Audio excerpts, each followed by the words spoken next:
누구나 소중한 사람이 있을 겁니다.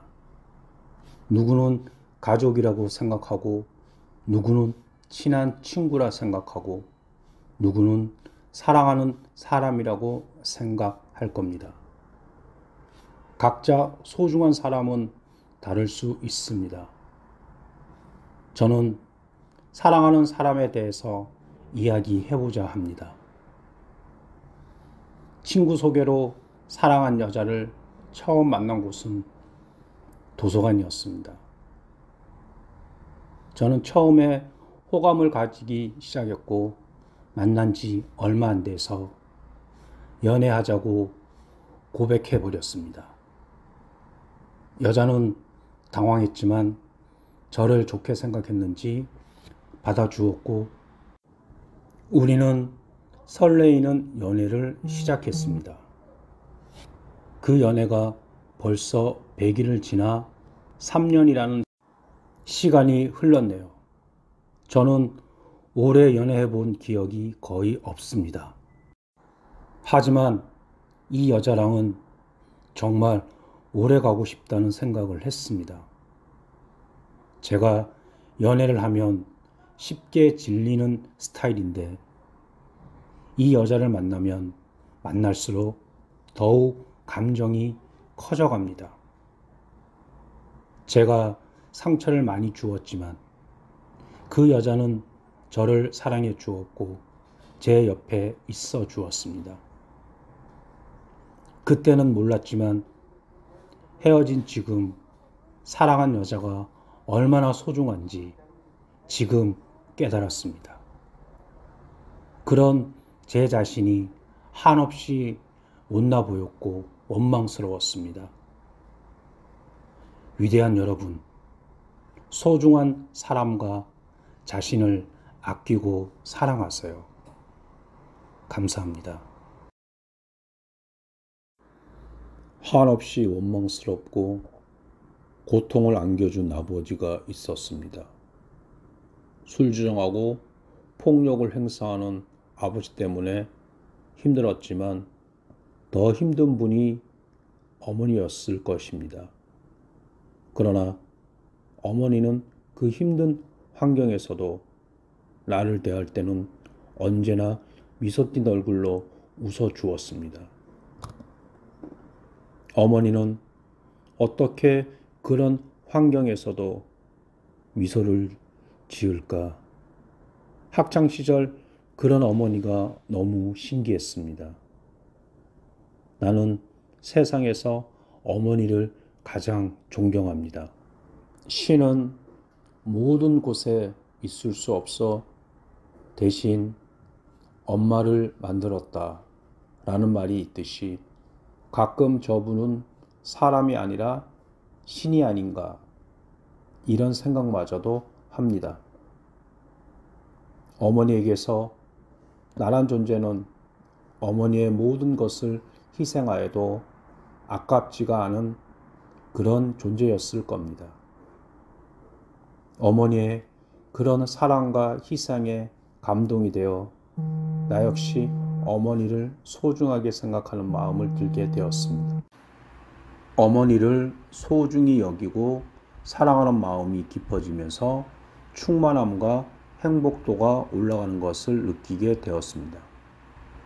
만난 음식이나 여행가는 소확행과 같은 즐거움과는 비교가 되지 않을 만큼 나의 행복도에 미치는 영향이 절대적이라는 것을 경험하게 되었습니다.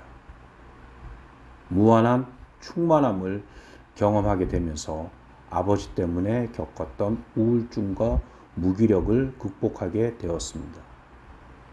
힘든 환경에서도 버틸 수 있는 힘을 갖게 되었습니다.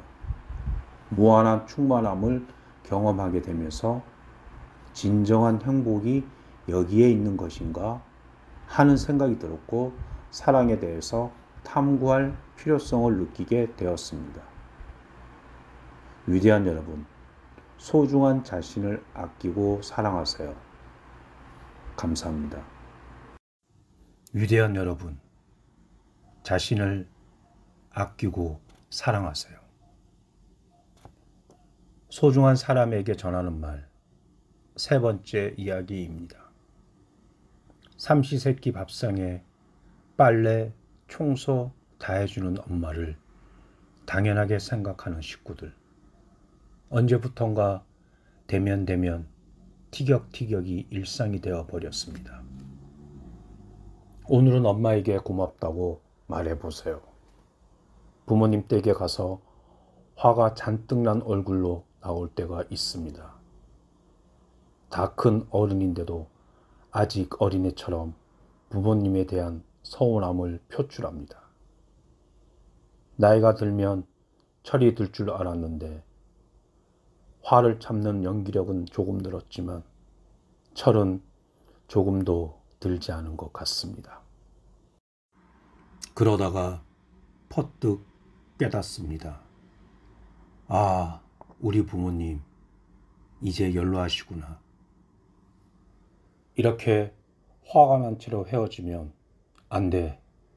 다시 돌아가서 내가 다 잘못했다고 말하자. 그래도 사랑한다고 말하자. 이제는 아주 쉽게 이렇게 먼저 화해를 청합니다. 우리가 분노했던 순간이 부모님과의 마지막 작별 인사가 되면 안 되니까요. 우리가 받아왔던 모든 사랑은 결코 당연하지 않습니다. 가까운 이에게 받은 사랑이 그저 당연하고 무덤덤한 거라 여긴다면 그것은 우리의 자만심 때문일지 모릅니다. 우리가 받아온 모든 사랑은 힘겹게 인생의 장애물을 뛰어넘은 사람들의 안간힘에서 빚어진 것들입니다. 부모의 사랑도 연인이나 친구나 스승의 사랑도 결코 당연하지 않습니다. 고통 속에서 무너지고 넘어지고 무릎 꿇어본 사람들만이 당연하지 않은 사랑에 배어있는 깊은 슬픔과 고귀함을 압니다. 오늘은 엄마에게 전화를 걸었습니다.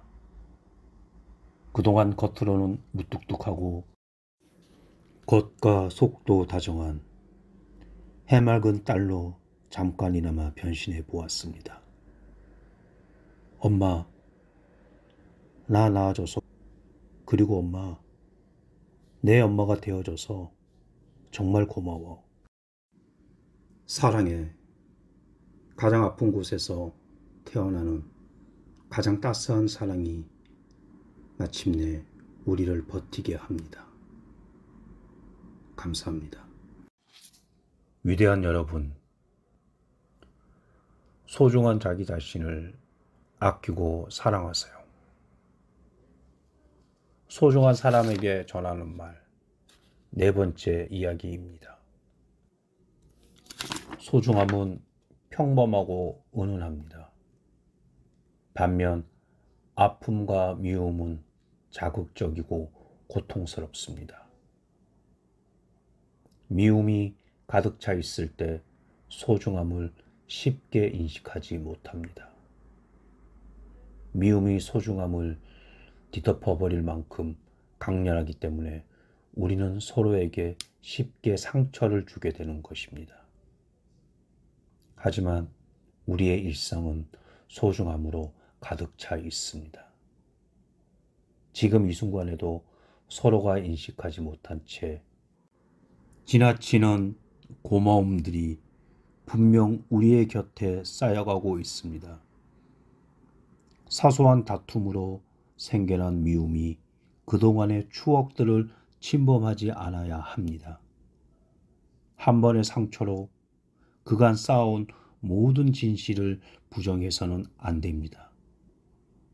미움을 집중하기엔 우리가 쌓아온 추억들이 너무도 찬란합니다. 갑작스레 외로움이 찾아올 때가 있습니다. 아무것도 변하지는 않았는데 딱히 누군가 잘못을 한 것도 아닌데 걷잡을 수 없이 회의감이 몰려들 때가 있습니다. 이렇게 내가 힘들 때 생각나는 사람, 그 소중한 사람이란 그리 특별한 게 아닙니다. 주변에 있는 모든 분들이 귀한 존재입니다. 감사합니다. 위대한 여러분, 소중한 자신을 아끼고 사랑하세요. 소중한 사람에게 전하는 말, 5번째 이야. 소중한 사람이 있어도 하루가 금방 지나다 보면 마음을 미처 전하지 못할 때가 있습니다. 마음만큼은 소중함을 그대로 간직하고 싶은데 말입니다. 오늘은 소중한 사람에게 전해주고 싶은 말이 있습니다. 서운함을 표현하는 사람에게서 그 어떤 고백보다도 특별한 사랑의 마음을 느끼곤 합니다. 서운함을 털어내고자 하는 이유는 상대를 사랑하는 순수한 마음에 서운함이나 실망을 변색시키고 싶지 않기 때문입니다. 불순물이 섞이지 않은 채로 상대를 사랑하고자 하는 마음 때문일 것입니다. 안아주세요. 서운하다는 말은 사랑한다는 말의 또 다른 표현입니다. 서운함을 느껴 전할 때 내가 이상한 사람이 된 기분이 들기도 합니다. 서운함을 전하는데 불편해지곤 합니다. 하지만 서운함을 전하거나 서운하다는 사람이 곁에 있다면 두 분의 관계는 순수한 마음이 존재하기 때문입니다. 소중한 사람이니까 그 관계 속에 있는 마음을 지키고 싶어 서운함을 표현하는 것입니다. 우리는 그 순수한 마음보다는 자잘못의 여부가 될 수 있기 때문에 때론 순수한 마음을 지키고자 하는 그 마음이 가려지는 듯 합니다. 서운함을 전할 때는 당신의 소중한 마음을 소중한 글에 담아 같이 전달해 보는 건 어떨까요? 당신의 서운함이 왜곡되지 않도록 말입니다. 문득 불어오는 바람에 깊은 위안을 얻기도 하고 스며든 햇살에서 의외의 감동을 발견하기도 합니다. 가끔은 창문을 활짝 열고 그 사람의 마음을 온전히 느껴보는 것. 그렇게 다름에 다가가는 것입니다. 오늘은 꼭 안아주었답니다. 바쁘다는 핑계로 자주 안아주지 못했거든요. 삶에 지쳤을 때 유일하게 내 편이 되어준 아내의 고마움을 말입니다. 이제는 잊고 싶지 않습니다. 내 곁을 둘러싸고 있는 모든 소중함들을 일상에 쫓겨나도 모르게 지쳐가는 많은 고마움들을 고마워요. 당신 제 곁에 있어줘서. 오늘은 이 문장으로 제 마음을 고백하려 합니다. 당신의 소중함은 영원히 잊지 못합니다. 우리는 일상에 매일 주어지는 소중함과 작은 행복들을 잊고 있었습니다. 평화로운 마음, 평화로운 세상. 요즘 뉴스를 통해 매우 안타까운 소식을 접하고 있습니다. 그 어떤 이유로 한 사람의 청춘과 한 가족의 사랑을 무너뜨려서는 안 됩니다. 우리는 그동안 잊고 있었는지도 모릅니다. 평화의 감사함을, 존재의 소중함을 말입니다. 오늘은 소중한 사람에게 전달해주고 싶은 글을 통해 소중한 글과 감사함을 전해봅니다. 소중한 여러분, 행복하세요. 감사합니다.